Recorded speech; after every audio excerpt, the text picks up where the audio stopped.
Students, in this video we will classify the natural resources on the basis of origin. On the basis of origin, natural resources can be classified into biotic and abiotic resources. उत्पत्ति के आधार पर natural resources को दो भागों में divide किया गया है, बायोटिक रिसोर्सेज और एबायोटिक रिसोर्सेज. तो biotic resources are all biological और living beings such as plant, animal, insect. जो बायोटिक रिसोर्सेज होते हैं बेटा, उसके अंदर सभी लिविंग बींग्स जो होते हैं वो शामिल होते हैं, जैसे कि प्लांट है, एनिमल है, इंसेक्ट है.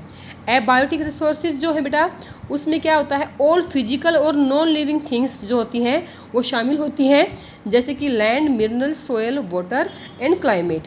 ठीक है बेटा. तो यहाँ पे हमने क्या पढ़ा है अभी, the resources can be classify on the basis of origin.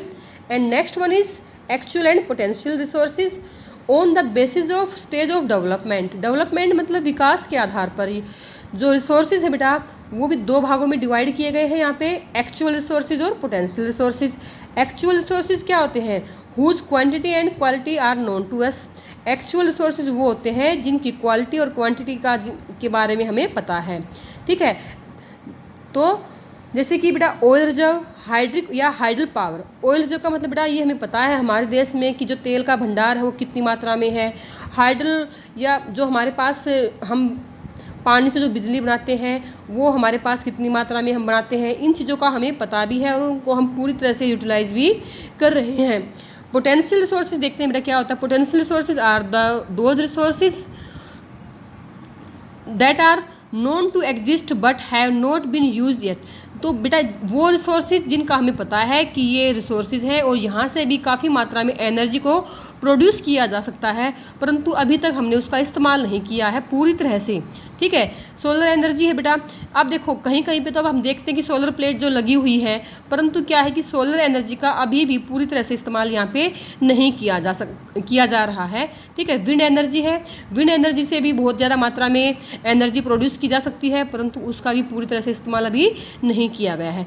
Potential resources वो होते हैं बेटा जिनका हमें पता है कि यहाँ से एनर्जी प्रोड्यूस की जा सकती है, परंतु उनका पूरी तरह से इस्तेमाल नहीं किया जाता है. एग्जाम्पल देखते हैं. Sometime we say that student have the potential but he is not utilizing his potential. ठीक है. कई बार हम क्या कहते हैं कि स्टूडेंट्स के अंदर पोटेंशियल तो है परंतु उसका वो इस्तेमाल यहाँ पे नहीं कर रहा है. तो पोटेंशियल के एग्जांपल क्या आएंगे बेटा हमारे, जैसे कि विंड एनर्जी है, सोलर एनर्जी है, ये सब हमारे पोटेंशियल रिसोर्सेज के एग्जांपल आ जाते हैं. तो बेटा यहाँ पे हमने किया है जो रिसोर्सेज हैं उनको हमने क्लासीफाई किया है on the basis of development. ठीक है बेटा. तो हमने दो तरीके से यहाँ पे रिसोर्सेज को क्लासीफाई किया है, on the basis of origin and on the basis of development.